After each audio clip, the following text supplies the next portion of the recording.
In the previous session, we talked about the de novo synthesis of building nucleotides.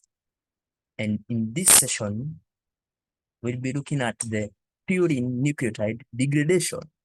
Welcome all.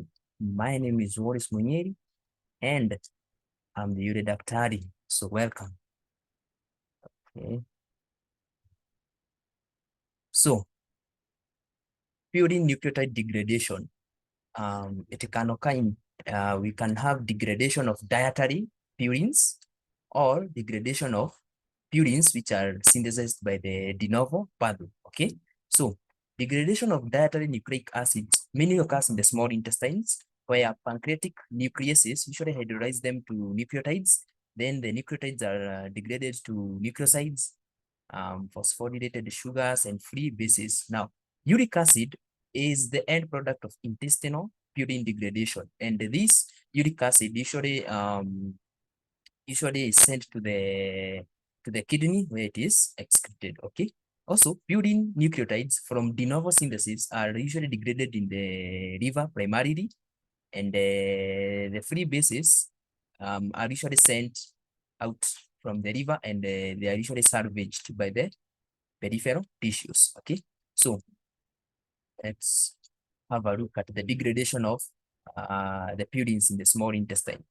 This diagram simply summarizes all these text here. Now, once you eat nucleic acids, they are usually denatured first in the stomach by the hydrochloric acid. Then in the duodenum, the denatured nucleic acids are usually acted upon by pancreatic nucleases to convert them to oligonucleotides. Then the oligonucleotides are acted upon by pancreatic phosphodiesterases, convert them to mononucleotides. Okay.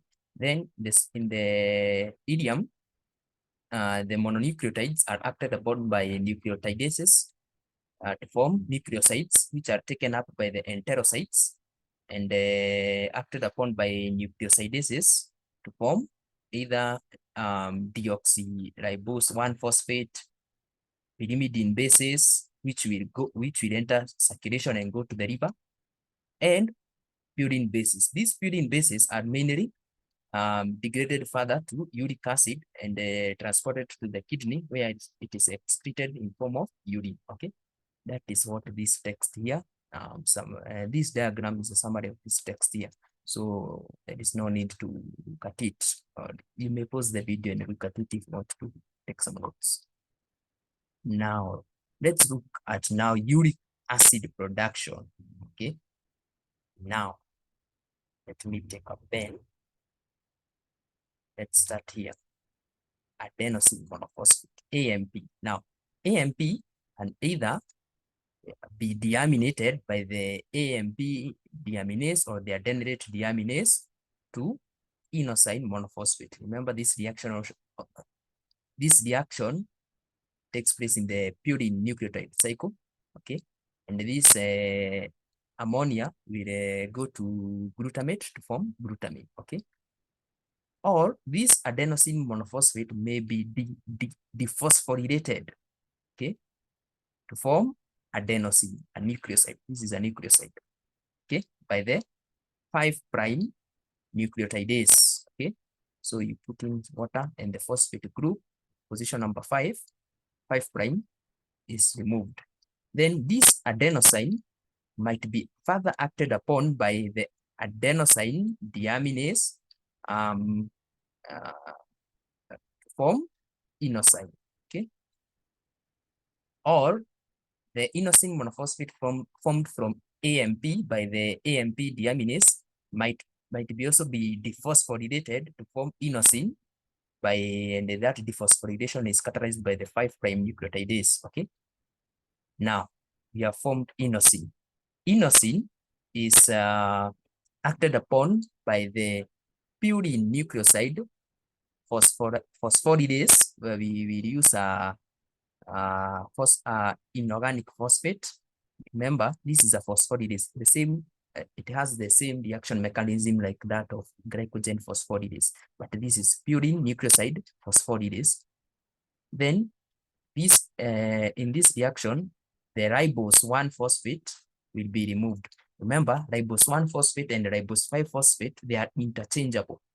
And that reaction is catalyzed by a mutase, okay? Once we remove the ribose 1-phosphate from inosine, now we remain with hypoxanthine, okay?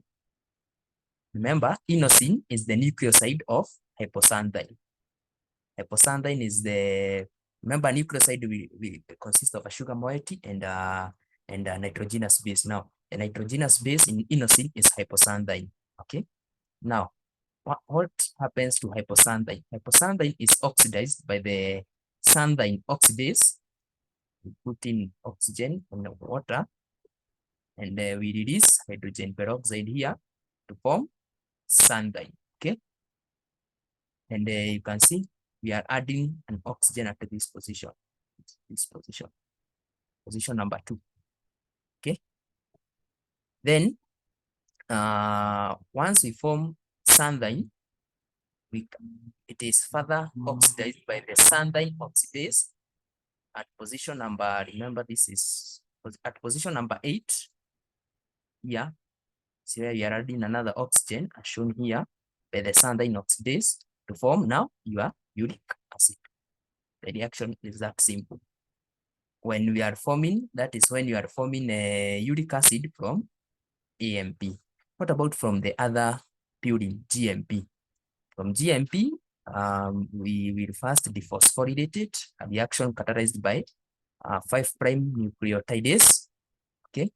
Then to form guanosine, which is a nucleoside, which is then we remove the sugar moiety by the purine nucleoside phosphorylase, the same here, same as this one, and it is removed in form of ribose 1-phosphate to form the, now the, we remain with the nitrogenous base, which is guanine. Then guanine is acted upon by the guanine deaminase. Guanine deaminase here. We put in water and the ammonia is given off. We remove this ammonia here. Form xanthine here. Okay. Form xanthine. Then xanthine will be oxidized to uric acid by the xanthine oxidase. Okay. I hope that is clear. Then we will look at some of these disorders associated with purine nucleotide degradation in the subsequent slides. Now, which are some diseases associated with purine degradation? We have gout. Now, let me back up the eraser pointer. It is associated with hyperuricemia, that is high levels of uric acid in the blood. This hyperuricemia might be caused by either two processes. One, there might be overproduction of uric acid, and which is lesser common.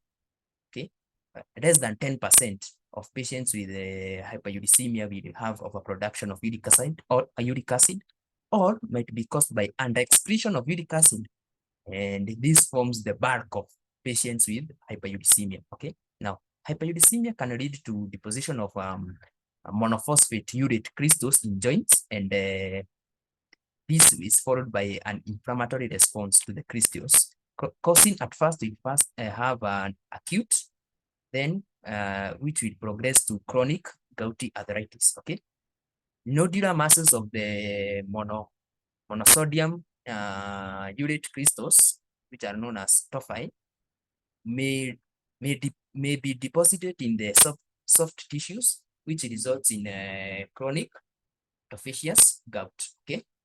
Now, formation of kidney stones, of uric acid stones in the kidney is also common, and it is known as urolithiasis. Now, note this: hyperuricemia is not sufficient to cause gout, but gout is always preceded by hyperuricemia. Please note that. Note that in all cases, you might find a person who has hyperuricemia, but the level of uric acid is not enough to cause saturation of the uric acid crystals. So they will have hyperuricemia, but not necessarily gout. But if one has gout, it must have been preceded by hyperuricemia. Now, The definitive diagnosis of gout usually involves atherocentesis. Atherocentesis is the aspiration of the synovial fluid, and then which is usually examined using a polarized light microscope. And once you do this, you will see needle-shaped monosodium urate crystals shown in the next slide. Let me show you. Now this is the tophaceous gout. You can see in the this is the proximal distal interpharyngeal joint. Okay, let's see. Yeah. Now what you do is that you take a needle, then you aspirate the synovial fluid from that joint cavity, and once you examine it at a polarized light microscope, you will see such. You can see these needle-shaped monophosphate urate crystals, and you can see they are engulfed by these polymorphonuclear leukocytes such as neutrophils. Okay, let's see them. These are the monosodium urate crystals. Now, continuation. What might lead? We said that hyperuricemia is caused by either uric acid under excretion or overproduction of uric acid. Now, what can cause under excretion of uric acid? And it occurs in over 90% of the individuals with hyperuricemia. The cause of now, under excretion might be primary because of yet we might have an unidentified inherent excretory defect, or it might be secondary. The hyperuricemia might be secondary to a known disease processes that affects the kidney, how the kidney handles urate excretion, such as when one has lactic acidosis. Lactate usually increase the renal urate reabsorption. So there will be under excretion of the uric acid. So it might lead to hyperuricemia. Remember, some drugs might induce lactic acidosis, such as your biguanides, when treating type 2 diabetes mellitus. Now, also environmental factors such as drugs, like that one I've said, also exposure to lead. And the type of gout caused by exposure to lead is known as Saturninine gout. Now, which factors might cause uric acid overproduction? And it is a less common cause of hyperuricemia, less than 10%. And the primary hyperuricemia in most part is idiopathic. Okay. However, several identified mutations in the gene for X-linked phosphoriboside pyrophosphate synthetase result in when you have mutation in this enzyme, the pyrophosphate, the phosphoriboside pyrophosphate synthetase, the enzyme will have increased maximum velocity. So there will be increased production of phosphoriboside pyrophosphate, and the enzyme has a lower Km for ribose phosphate. So it can synthesize phosphoriboside pyrophosphate even at a low concentration of ribose phosphate. And also the enzyme has decreased sensitivity to purine nucleotides. And the purine nucleotides are the allosteric inhibitors. So if it has decreased sensitivity to the inhibitors, it cannot be inhibited. Okay, so there'll be increased overall production of purines. So increased production of purines, there'll be also increased degradation of them, and that will lead to increased uric acid production. Hyperuricemia may result. Now, in each case, increased availability of phosphoriboside pyrophosphate increases purine production, resulting in elevated levels of plasma uric acid. Also, we have the Reschnan syndrome. Remember, the Reschnan syndrome is due to deficiency in the hypoxanthine guanine phosphoriboside transferase, so you cannot be able to salvage the purines. So hypoxanthine and guanine will be degraded. Instead of being salvaged, they are degraded to uric acid. That will lead to elevated levels of uric acid. Also, hyperuricemia may be as a result of the similin unrelated metabolic diseases such as von Gierke disease, type 1 glycogen storage disease, where you will have, you remember von Gierke, it is of two types. You have 1A or 1B. 1A is due to deficiency of glucose 6 phosphatase. So if you have deficiency of glucose 6 phosphatase, this glucose 6 phosphate might be directed to the pentose phosphate pathway to produce ribose 5 phosphate, and you see there will be subsequently there will be increased production of purines, and so increased degradation of these purines will result to hyperuricemia. Okay. Also, that was type A, von Gierke, 1A and 1B. 1B is one has a deficient defective translocase. Remember, glucose 6 phosphatase is found in the smooth endoplasmic reticulum cavity. So for us to take this, to take the glucose 6 phosphate from the cytosol into the cavity of the smooth endoplasmic reticulum, you require the glucose 6 phosphate translocase. So if you don't have that translocase, you cannot produce glucose from glucose 6 phosphate. Okay, so this glucose 6 phosphate will be directed to the HMP, hexose monophosphate shunt, or the PPP, pentose phosphate pathway, and then it will go to produce ribose 5 phosphate, which will later produce your purines, and these purines will be in large amounts, and they will be degraded to give you high amounts of uric acid. Also, patients with hereditary fructose intolerance present with hyperuricemia. I want you to go and look how hereditary fructose intolerance will bring about hyperuricemia. Now, what is the treatment of gout? Now, long-term therapeutic strategies for gout involve lowering the uric acid level below the saturation point, 6.5 milligrams per deciliter. Now, thereby, by lowering below the saturation point, we will prevent the deposition of the monosodium urate crystals. Now, you can do this by using uricosuric agents such as probenecid or sulfipyrazone, which usually increase renal excretion of uric acid, and they are used in patients who are under excretors of uric acid. Okay, they have the same working mechanism as the it's like they act like the glycosurics. Remember the glycosurics which are used in the treatment of type 2 diabetes mellitus, where we would increase loss of glucose in the urine so as to prevent hyperglycemia. Remember those drugs? They were inhibiting the sodium glucose or transporter 2. And an example was of those drugs was like ripofroxacin. Remember them? These have the same. So the uricosuric will increase excretion of uric acid in the kidney. So by doing that, it's like you are now removing more uric acid from the body. So it's like you prevent hyperuricemia from developing. Now, also, the commonly used one is allopurinol. So allopurinol is a structural analog of hypoxanthine. So it is a purine analog, and they usually inhibit uric acid synthesis, and used in patients who are overproducers of uric acid.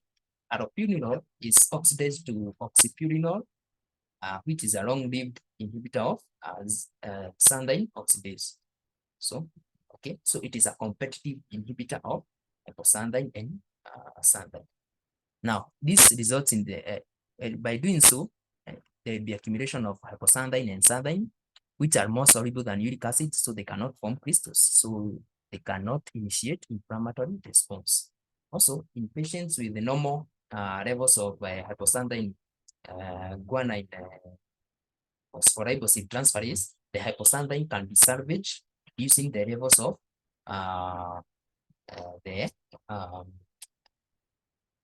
phosphorybosid pyrophosphate, and therefore de novo purine synthesis. Okay, this hypoxanthine and xanthine can put the salvage value. Also, we have another drug known as febu, febu, febu, febu, febutoxstat. So this pronunciation here.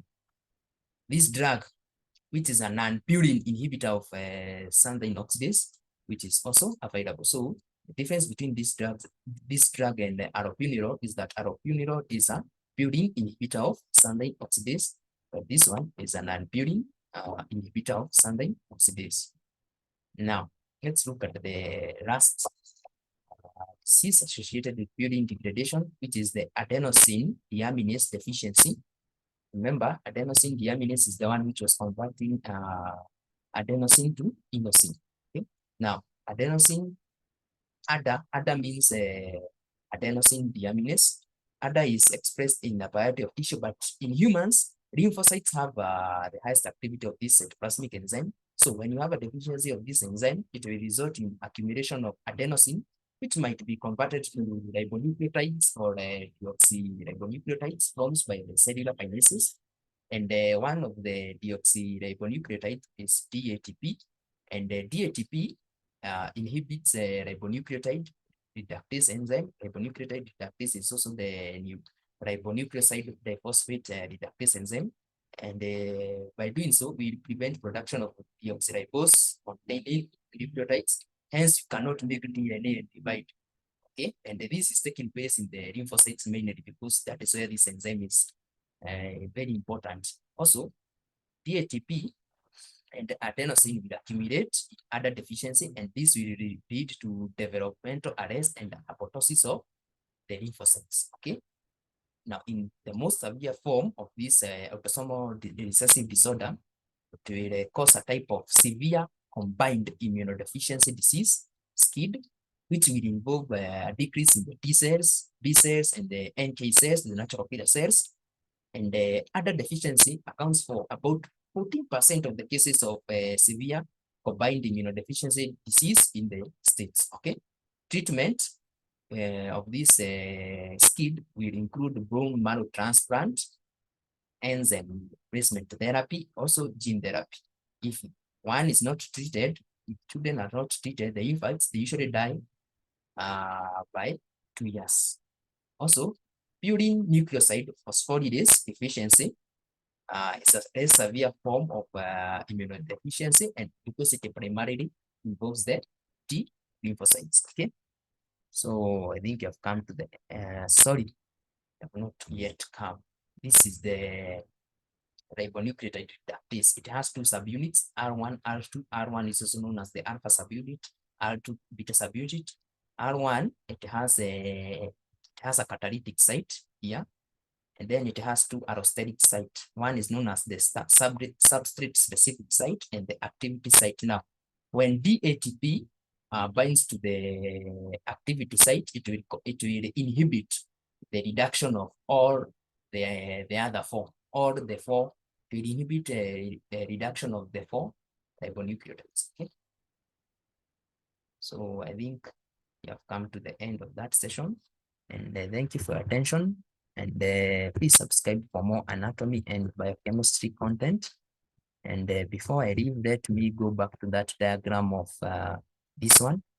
You can see if you have a purine nucleoside phosphoridase, it will affect mainly the T cells. But if you have other deficiency here, it will cause the severe combined immunodeficiency affecting T cells, B cells, NK cells, leading to lymphocytopenia. Okay, and you said if untreated, children die by the age of 2 years, and the treatment options include bone marrow transplant, enzyme replacement therapy, and gene therapy. So thank you, and have a good day.